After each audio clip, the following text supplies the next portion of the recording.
Assalamu alaikum बच्चों. In the last video we discussed what is cumulative frequency curve and what are its types. We discussed both less than type and more than type cumulative frequency curves, or we can say we discussed less than ogive and more than ogive, and also we discussed how to calculate cumulative frequency for less than type and for more than type. Today we are going to solve an example in which we have to calculate cumulative frequency for less than type and we have to plot the graph for the same. Right? So let's start. तो ठीक है, अब देखते हैं example क्या है. यहाँ पे मैंने लिखी है एग्जाम्पल. यहाँ पे draw less than ogive and more than ogive for the following distribution and also find the median from the graph of the ogive. ठीक है ना. यहाँ पे एक फ्रीक्वेंसी डिस्ट्रीब्यूशन टेबल दी गई है. ठीक है ना. यहाँ पे इंटरवल्स है, मार्क्स है, इंटरवल्स है 0 to 10, 10 to 20, 20 to 30 up to 90 to 100. ये कंटिन्यूस क्लास इंटरवल्स है. ठीक है ना. तो जब आप क्यूमुलेटिव फ्रीक्वेंसी कैलकुलेट करते हैं तो हमें कंटिन्यूस क्लास इंटरवल्स चाहिए होते हैं. ठीक है ना. उसके बाद यहाँ पे नंबर ऑफ स्टूडेंट्स है जिसको हम फ्रीक्वेंसी भी कहते हैं. तो ये भी दी गई है 5, 3 अप टू 8. ठीक है ना. तो ये एग्जाम्पल है, एक क्वेश्चन है, तो ये हमें सॉल्व करना है. इसमें हमें लेस देन टाइप और मोर देन टाइप की क्यूमुलेटिव फ्रीक्वेंसी कर्व्स बनाने हैं और फिर देखना है उस ग्राफ में इस डाटा का मीडियन हम कैसे निकालेंगे थ्रू ग्राफ. ठीक है ना. पहले इस वीडियो में हम लेस देन टाइप डिस्कस करेंगे. ठीक है ना.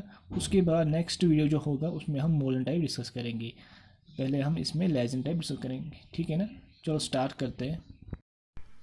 तो ठीक है, अब इस एग्जाम्पल को हम सॉल्व करेंगे. ठीक है ना.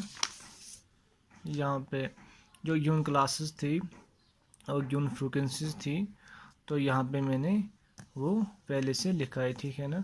यहाँ पे यून क्लास इंटरवल्स है, यहाँ से 0 to 10 फिर यहाँ से 100 तक. ठीक है ना. यहाँ मैंने लिखा है. तो फ्रीक्वेंसी भी गिवन है, ये भी मैंने यहाँ तक लिखी है. ठीक है ना.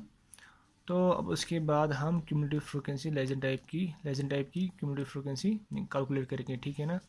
तो पहले इसको ऐड कर देते हैं फ्रीक्वेंसी को. ठीक है ना. यहाँ से भी n मिलेगा. ठीक है ना. तो n मिलेगा हमें यहाँ से. समीशन एफ भी कहते हैं ना इसको. तो 5 + 3 that is 8, 8 + 4 that is 12, 12 + 3 that is 15, 50 + 3 that is 18, 18 + 4 that is 22, 22 + 7 29, 29 + 9 38, 38 + 7 45, 45 + 8 53. यहाँ पे 53 आएगा. ठीक है ना. यहाँ पे मैं लिख देता हूँ 53. या इसको हम समीशन ऑफ एफ आई भी कहते हैं. ठीक है ना. Summation of F I sigma F I frequency का सम वही तो n होता है, number of entries in the data. ठीक है ना. तो सिर्फ फ्रीक्वेंसी को ऐड करना पड़ता है, वही n का वैल्यू निकलना पड़ता है. ठीक है ना. अच्छा ठीक है.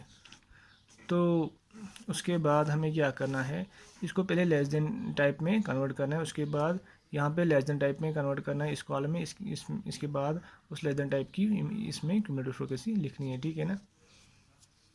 तो मैंने कहा था जब हमें लेस देन टाइप चाहे तो उस टाइम हम अपर लिमिट्स लेते हैं. ठीक है ना. तो 0 to 10 एक क्लास इंटरवल है, कंटिन्यूस क्लास इंटरवल. इसमें कौन सी वैल्यूज आएंगी, 0 भी आएगा और लेस देन 10 की वैल्यू आएंगी. तो मैं इसको लिख सकता हूँ लेस देन 10 भी. ठीक है ना. तो 0 to 9 तो आएगी, 10 इसमें नहीं आएगा. तो 0 to 9 आएंगी इसमें, तो लेस देन 10 में लिख सकता हूँ. ठीक है. लेस देन 10 में इसमें लिखूँगा. ठीक है ना. यहाँ पे ऐसे. ठीक है. Less than 10, less than 10. ठीक है. तो इसी तरह इसमें क्या आएगा, लेस देन 20, लेस देन 20 मैंने लिखा यहाँ पे. इसमें क्या आएगा, लेस देन 30, लेस देन 30 क्योंकि अपर लिमिट 30 है. इसमें क्या आएगा, लेस देन 40, लेस देन 40. इसमें आएगा लेस देन 50. 40 to 50 का इंटरवल है, अपर लिमिट 50 है. इसमें आएगा लेस देन 60. ठीक है ना. इसमें लेस देन 60 आएगा. इसमें क्या आएगा, लेस देन 70, लेस देन 70 और इसमें क्या आएगा लेस देन 80। ऐसे आपको भी लिखना है लेस देन 80। यही तो है क्यूमुलेटिव फ्रीक्वेंसी लेजर टाइप, ठीक है ना। फिर इसमें आएगा, तो हम इन इंटरवल्स को in terms of upper limit लिखते हैं। इसमें हम लिखेंगे लेस देन 90 और लास्ट में क्या आएगा लेस देन 100, क्योंकि 90 to 100 का इंटरवल है। लेस देन 100 यहाँ पे, ठीक है ना। चलो ये तो बन गया कॉलम। इसके बाद हमें क्यूमुलेटिव फ्रीक्वेंसी कैलकुलेट करनी है। देखो जैसे हम क्यूमुलेटिव फ्रीक्वेंसी कैलकुलेट करते हैं ना लेस देन टाइप में भी वैसे ही है, ठीक है ना। तो मोर देन टाइप जब हम कैलकुलेट करेंगे उसमें उल्टा हो जाता है, ठीक है ना। फिलहाल हम लेस देन टाइप की कैलकुलेट करते हैं, ठीक है ना। यहाँ पे एल है, तो इसकी क्यूमुलेटिव फ्रीक्वेंसी क्या आएगी, लेस देन 10 मतलब 10 से कम का इंटरवल, मतलब 10 से कम की वैल्यू इस ये इंटरवल है ना, इसमें 0 to 10 मतलब इसमें आएंगे 0 to 9 वैल्यूज लेस देन 10। तो इनकी फ्रीक्वेंसी क्या है 5, तो इसमें 5 आएगी। तो यहाँ पे लिख देता हूँ मैं 5, यहाँ पे 5, ठीक है ना। तो लेस देन 20 में कौन सा आएगा, लेस देन 20 में कौन सी वैल्यूज आएगी, 0 to 19 तक तो आ ही सकता है ना।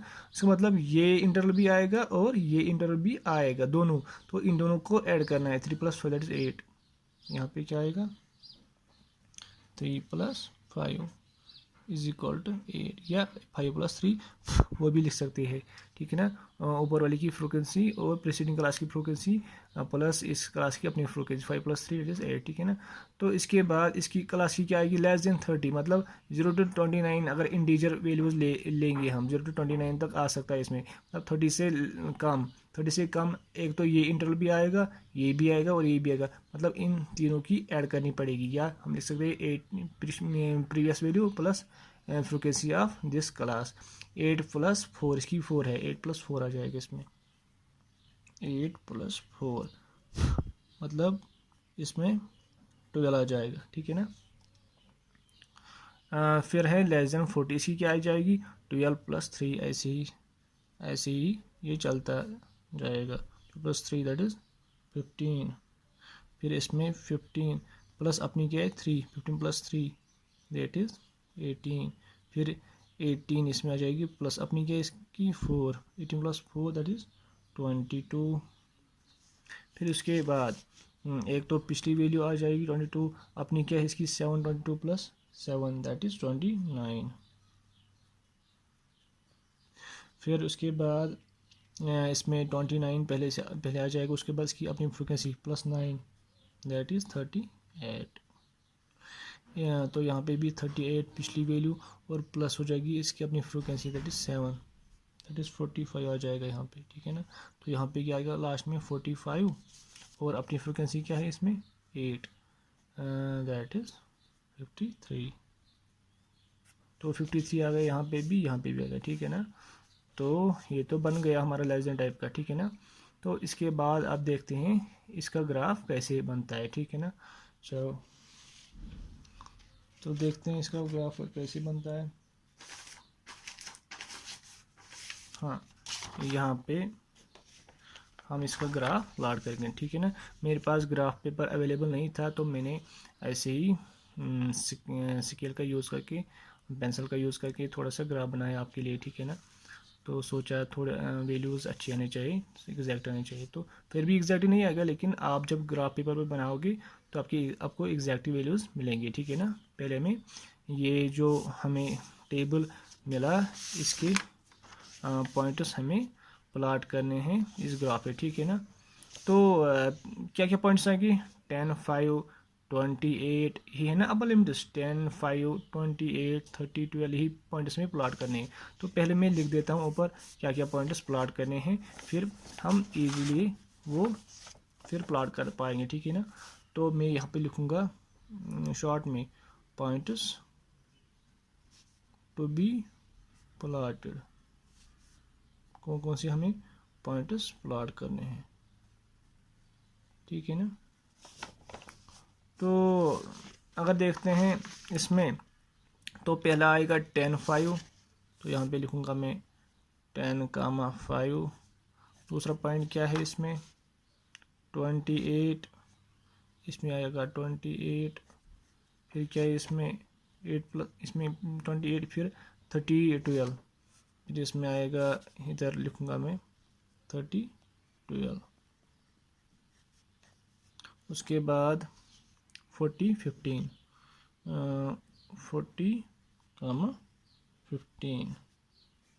उसके बाद क्या आएगा 50, 18, ठीक है ना, 50, 18 यहाँ पे 50, 18, ठीक है ना। उसके बाद यहाँ पे लिखेंगे। उसके बाद क्या आएगा 50, 18 तो आ गया। 60, 22 यहाँ पे 60, 22 भी आ जाएगा, एक और पॉइंट। उसके बाद 70, 29 यहाँ पे मैं लिख देता हूँ 70, 29, ठीक है ना। फिर 80, 38, 80, 38, फिर क्या जाएगा 90, 45, 90, 45, फिर इसके बाद 153, 153, ये लास्ट पॉइंट रहेगा। कितने पॉइंट्स आ गए फ्रेंड्स यहाँ पे देखो आप, ये है ना, तो 1, 2, 3, 4, 5, 6, 7, 8, 9, 10, 10 पॉइंट्स आ गए, ठीक है ना। यहाँ पे 53 है। कितने पॉइंट्स आ गए 10 पॉइंट्स। तो ये 10 पॉइंट्स हमें यहाँ पे प्लॉट करने हैं, ठीक है ना। यहाँ पे पॉइंट्स भी प्लॉट है, ठीक है ना। कौन कौन से पॉइंट हमें इस पर प्लॉट करना है, ठीक है ना। इसमें आप क्या करोगे, एक ग्राफ में नहीं यहाँ पे बनाया, ठीक है ना। तो मैं एक्स एक्सिस से क्या लूँगा इंटरवल्स, या मैं कह सकता हूँ इसमें हमें अपर लिमिट्स लूँगा, ठीक है। अपर लिमिट्स ऑफ क्लासेस, और यहाँ से मैं क्या लूँगा क्यूमुलेटिव फ्रीक्वेंसी या क्यूमुलेटिव फ्रीक्वेंसी। तो यहाँ से मैं क्या लूँगा अपर लिमिट्स, यहाँ पे एक्स एक्सिस है, ठीक है ना, एक्स एक्सिस। तो यहाँ पे वाई एक्सिस है, वाई एक्सिस। तो यहाँ पे मुझे लेने हैं अपर लिमिट्स, क्योंकि लेजन टाइप में तो अपर लिमिट्स ही आएंगे ना।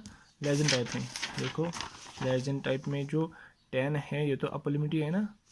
तो हम यहाँ पे अपर लिमिट्स लेंगे। लिखूँगा मैं अपर लिमिट्स ऑफ क्लासेस, ठीक है ना। या आप मार्क्स भी लिख सकते हो, क्योंकि क्वेश्चन में मार्क्स भी है ना दिए गए, तो इसमें मार्क्स भी आएंगे और अपर लिमिट्स ऑफ क्लासेस भी आएंगे, ठीक है ना। कुछ भी लिख सकते हो आप, ठीक है ना। और यहाँ पे क्या लिखोगे आप वाई एक्सिस में, यहाँ पे सॉरी एक सेकंड, वाई एक्सिस में क्या लिखोगे आप, यहाँ पे वाई एक्सिस में आप लिखोगे यहाँ पे या तो लिखोगे क्यूमुलेटिव फ्रीक्वेंसी या नंबर ऑफ स्टूडेंट्स, ठीक है ना। तो यहाँ पे आप लिखोगे क्यूमुलेटिव फ्रीक्वेंसी, फ्रीक्वेंसी या नंबर ऑफ स्टूडेंट्स भी लिख सकते हो, नंबर ऑफ स्टूडेंट्स, ठीक है ना। वाई एक्सिस से आपको लाजमन फ्रीक्वेंसी या क्यूमुलेटिव फ्रीक्वेंसी लेनी है, जैसे आप ने सीखा है। तो यहाँ पे आपको डाटा या अपर लिमिट्स ऑफ क्लासेस लेने हैं, ठीक है ना। तो मैं यहाँ से अब क्या लूँगा अपर लिमिट्स, कौन से 10, 20, 30, 40 ऐसे ही है ना अपर लिमिट्स। यहाँ पे देखो 10, 20, 30, 40, 50, 60, 70, 80, 90, 100, ठीक है ना। तो ये मैं यहाँ से लूँगा एक्स एक्सिस से, तो यहाँ पे ठीक है ना, यहाँ पे हम इधर तो ऑरिजिन होगा 0, 0, मैं 0 लिख देता हूँ, ठीक है। यहाँ पे ऑरिजिन में एक्स एक्सिस भी 0 होता है और ऑर्डिनेट या वाई कोऑर्डिनेट भी 0 होता है, तो 0 भी लिख सकते हो या 0, 0 भी लिख सकते हो, या ऑरिजिन होता है। यहाँ पे 10 आएगा, ठीक है ना। फिर क्या आएगा, फिर यहाँ पे 20 आएगा, फिर यहाँ पे 30 आएगा, फिर यहाँ पे 40 आएगा, फिर यहाँ पे 50 आएगा, फिर यहाँ पे 60 आएगा, फिर यहाँ पे 70, फिर 80, फिर 90, फिर 100, फिर 100, 100, तो मुझे 100 तक। अच्छा यहाँ पे क्या आएगा, यहाँ पे भी मैं ऐसे ही लूँगा, यहाँ पे मैं 10 लूँगा, लो फ्रिक्वेंसी यहाँ पे मैं 20 लूँगा, यहाँ पे 30, यहाँ पे 40, यहाँ पे 50, यहाँ पे 60 और यहाँ पे 70, ठीक है ना। या इसका हाफ क्या होगा 5, इसका 15, यहाँ पे 25 भी आ जाएगा, यहाँ पे 35, यहाँ पे 45, यहाँ पे 55, यहाँ पे 65 भी ले सकता मैं, ठीक है ना। तो अपने हिसाब से आप ग्राफ पे बना सकते हो। स्केल की टेंशन लेने की ज़रूरत नहीं, आप अपने हिसाब से स्केल प्लॉट कर सकते हो, मतलब कितने डिविजन्स लोगे वो अपने हिसाब से आप वो लिखना है। तो यहाँ पे भी आप, मैं यहाँ पे लिखूँगा, देखो ये जो है ना, ये 10 यहाँ तक एक स्क्वायर है ना, यहाँ तक जो ये 10 है एक स्क्वायर है यहाँ तक। तो मैं लिखूँगा ऐसे, यहाँ पे 1 square is equal to 10 units, 10 है ना, 10 units, 1 square equal 10 units on both axis. यहाँ पे भी मैंने 10 लिया, यहाँ पे भी 1 स्क्वायर 10 यूनिट्स, यहाँ पे भी 1 square 10 units on both scales. आप कुछ भी लिख सकते हो, यहाँ पे डिफरेंट भी लिख सकते हो आप, डिपेंड करता है आपकी फ्रीक्वेंसी कैसी होगी, आप कैसे मैनेज कर पाओगे। 10 यूनिट्स ऑन बोथ एक्सिस, उसमें कोई प्रॉब्लम नहीं है, ठीक है ना, कोई लिमिटेशन नहीं है उसमें, आप कैसे भी लिख सकते हैं, इसमें डिफरेंट भी लिख सकते हैं, इसमें डिफरेंट भी लिख सकते हैं, ठीक है ना। बस मुनासिब जो लगे वही करना है, ठीक है। मैंने लिखा 1 square equal 10 on 10 units, sorry 1 square is equal 10 units, 1 square is equal to 10 units on both axis, ठीक है ना। एक्स एक्सिस पे भी 10 यूनिट्स मैंने 1 स्क्वायर, और वाई एक्सिस पे भी यहाँ पे 1, यहाँ पे 10 यूनिट्स क्या है मार्क्स, यहाँ पे 10 यूनिट्स क्या है इक्वल टू कैसे, ठीक है ना। चलो ये तो आ गया।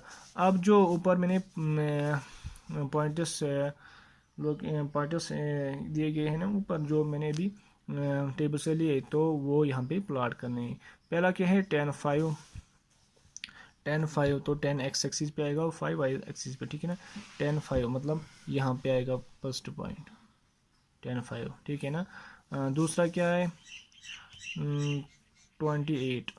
28 कहाँ पे आएगा 20, तो 28 आएगा यहाँ पे तो 20 है ना, तो 8 कहाँ पे आएगा, यहाँ पे 10 है, ठीक है ना। 20 यहाँ पे 10, 28 चाहिए मुझे, 20 यहाँ पे मतलब यहाँ पे आएगा, यहाँ पे, ठीक है ना, ये कुछ आएगा 28 अप्रॉक्सीमेटली। उसके बाद क्या चाहिए मुझे, हाँ 30 12, तो यहाँ पे आएगा 30, तो यहाँ है, यहाँ 10 है, ठीक है ना, ये 10 है, उसके ऊपर थोड़ा, तो यहाँ पे आ जाएगा 12, ठीक है ना, 12 आ जाएगा यहाँ पे। उसके बाद क्या चाहिए मुझे 40 15, 40 तो यहाँ है, 40 तो यहाँ है, 15 किधर है, इधर है, मतलब 40 तो इधर है ना, तो यहाँ पे 15 है, यहाँ पे तो एग्जैक्टली इस पे आ जाएगा 15। तो फिर 40 15 तो आ गया, 50 और 18 है, 50 और 18, 50 और 18 भी है ना, हाँ। तो 50 18 किधर आएगा, 50 तो इधर है, 18 किधर है, यहाँ पे देखो 20 है, तो 50 18 किधर आएगा, 50 तो यहाँ पे 18, तो 20 तो इधर है ना, 18 आ जाएगा लगभग इधर पे 50 18। उसके बाद क्या है यहाँ पे 60 22, 60 तो यहाँ पे है, 22 कहाँ पे आएगा, इसे थोड़ा ऊपर, 20 तो ये है ना, 60 यहाँ पे ये 20 की लाइन है, तो 22 यहाँ पे आएगा ऊपर, ठीक है ना 22। और फिर क्या है 70 29, यहाँ पे 70 है और 29 किधर है, 70 है यहाँ पे, 29 किधर है, 70 यहाँ पे है, 29 किधर आएगा, 70 यहाँ पे है ना, 29 ये 25 की लाइन है, ठीक है ना, 25 ये 30 की लाइन है, तो 29 इसके नज़दीक आएगा नीचे थोड़ा, तो ये 29 है, ठीक है ना। तो फिर 80 है, फिर 80, अच्छा यहाँ पे फिर 80 है और 38, 80 तो है यहाँ पे, 38 किधर है, 80 यहाँ पे है, यहाँ पे ये वाली 40 है, ये 40 मतलब 80 38, तो ये भी आएगा ना 38, तो यहाँ पे 38 होगा, ठीक है ना। 38, उसके बाद 90, इसके बाद 90, 45, यहाँ पे 90 है, यहाँ पे 90 है, ठीक है ना, 90 है, यहाँ पे 45 किधर है, ये तो है ना 45, एग्जैक्टली इस पे आएगा 45। इसके बाद 100 है, 100 और 53, तो यहाँ पे 100 है तो 53 किधर है, 100 है तो 55, ये तो ये 45 है, ठीक है ना। यहाँ पे 100 पे देखते हैं, ये वाली लाइन 50 पे है,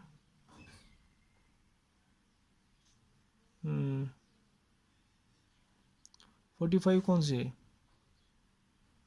सॉरी, यहाँ पे है, यहाँ पे 38 है ना, 38 वाली लाइन ये है, उसके बाद 40 वाई ये है, 40, उसके बाद 50 वाली ये है, मतलब 40 वाली लाइन ये है, उसके बाद 50 लाइन ये वाली है, ठीक है ना, ये 50 है, 50 हमें 53 लेना है, मतलब इससे ऊपर थोड़ा, तो 53 मतलब यहाँ तक आएगा,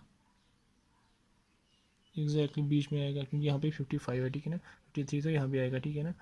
तो ऐसे हमें पॉइंट्स मिले। तो अब इनको ज्वाइन करना है, तो हमें फ्री हैंड ले ली, फ्री हैंड हमको ज्वाइन करना है ऐसे कुछ, ठीक है ना, ऐसे ज्वाइन करना है ऐसे कुछ, फिर ऐसे, ठीक है ना, फिर आ जाएगा ऐसे, फिर ऐसे, फिर ऐसे फ्री हैंड ली, फिर ऐसे, फिर ऐसे, फिर ऐसे, फिर ऐसे, ठीक है ना। ये जो हमारे जो ये ग्राफ बनाना, यही है क्या, cumulative frequency curve for legend type. इसको मैं यहाँ पे लिखूँगा, ठीक है ना, क्यूमुलेटिव, आपको याद रहने के लिए, क्यूमुलेटिव फ्रीक्वेंसी लेजेंड टाइप, ठीक है ना। उसके बाद क्वेश्चन में क्या था, आपको मीडियम भी निकालना था इसमें, ठीक है ना। तो मीडियम कैसे निकालोगे आप, आपको देखना है n/2 का वैल्यू क्या है, वो वाई एक्सिस पे प्लॉट करना है, ठीक है ना। n/2, n क्या है यहाँ पे, n मैंने कैलकुलेट किया था, यहाँ पे n 53 है, ठीक है ना। तो n का वैल्यू क्या है 53, मतलब n का वैल्यू है 53, उसको डिवाइड करना है 2 के साथ, 53 को 2 के साथ डिवाइड करना है, वो आएगा लगभग 26.5 आ जाएगा, ठीक है ना। ये 26.5 प्लॉट करना है हमें, ये हमें देखना है वाई एक्सिस पे कहाँ पे है। देखो ये 25 है ना, तो 26.5 लगभग इधर आ जाएगा, इससे थोड़ा ऊपर यहाँ पे आ जाएगा, ठीक है ना। तो ये जो वैल्यू है, ये n/2 का वैल्यू है, ठीक है ना, n/2 का वैल्यू आप लिख भी सकते हो इसको इधर, n/2 इज इक्वल टू 53/2, आप ऐसे ही लिखना, ठीक है ना, इज इक्वल टू 26.5। तो ये जो पॉइंट यहाँ पे आपने लोकेट किया वाई एक्सिस पे, इससे इसी पॉइंट से इस ग्राफ पे एक लाइन, स्ट्रेट लाइन ड्रा करनी है, ठीक है ना। मैं दिखाता हूँ, यहाँ पे स्केल है, थी स्केल किधर है, हाँ, तो इस 26.5 से हमें एक लाइन ड्रा करनी है, यहाँ से 26.5 तो इधर है, यहाँ से हमें एक लाइन ड्रा करनी है, ठीक है ना। तो वो आएगा लगभग यहाँ पे 26 पे स्ट्रेट लाइन ड्रा करनी है, यहाँ पे 26 है ना, यहाँ पे स्ट्रेट लाइन ड्रा करनी है, तो यहाँ तक आ जाएगा ये स्ट्रेट लाइन आ गई ना यहाँ पे, तो यहाँ पे इसे इंटरसेक्ट किया इस पॉइंट पे, ठीक है ना। मैं लिखता हूँ इसको P पॉइंट, ठीक है ना, P पॉइंट। तो इस पॉइंट का जो एक्स कोऑर्डिनेट होगा ना, वही इस डाटा का मीडियन होगा। तो हम कैसे ढूंढेंगे इसको, यहाँ से नीचे लाएंगे हम, ठीक है ना, यहाँ से मैंने नीचे लाया, मतलब ये जो पॉइंट है ना, ये वैल्यू, ये इस डाटा का मीडियन होगा। अगर ये 60 है, ये 70 है, मतलब ये बीच में क्या होगा 65, तो ये एग्जैक्टली 66 होगा अप्रॉक्सीमेटली। तो ये क्या होगा, मीडियन होगा इस डाटा का, यहाँ पे आपको लिखना है मीडियन 66 अप्रॉक्सीमेटली, आप लिख सकते हो अप्रॉक्सीमेटली 66 इस डाटा का मीडियन होगा। कैसे पता चला? यहाँ पे पहले हमने n/2 का वैल्यू लोकेट किया, फिर वहाँ से स्ट्रेट लाइन जहाँ पे ये पॉइंट इंटरसेक्ट करता है, ये इस ग्राफ को इंटरसेक्ट करता है, ये जो पॉइंट P बन गए ना यहाँ पे, तो उसका x कोऑर्डिनेट जो होगा वो इस डाटा का मीडियन होगा। तो यहाँ पे क्या पॉइंट होगा? इसका x कोऑर्डिनेट क्या होगा? 66, और y कोऑर्डिनेट तो आपको पता है यहाँ पे 26.5। इस तरह इन पॉइंट्स का भी आप लिख सकते हो। कौन कौन से पॉइंट्स है? यहाँ पे आ गया 10, 15, ठीक है ना। यहाँ पे लिख सकते हो आप 10, 5, यहाँ पे लिख सकते हो आप 50, 18, ऐसे ही लिख भी सकते हो, ठीक है ना। तो ये बन गया आपका कर्व, ठीक है ना। Thank you so much. ये है अब कर्व, पॉइंट्स भी है यहाँ पे, है कर्व्स है, मीडियन है, ठीक है ना। Thank you. आज की वीडियो में इतना ही। मोर देन टाइप में नेक्स्ट वीडियो में लेके आऊँगा, ठीक है ना। More than type cumulative frequency को हम नेक्स्ट वीडियो में सीखेंगे, ठीक है ना। Thank you.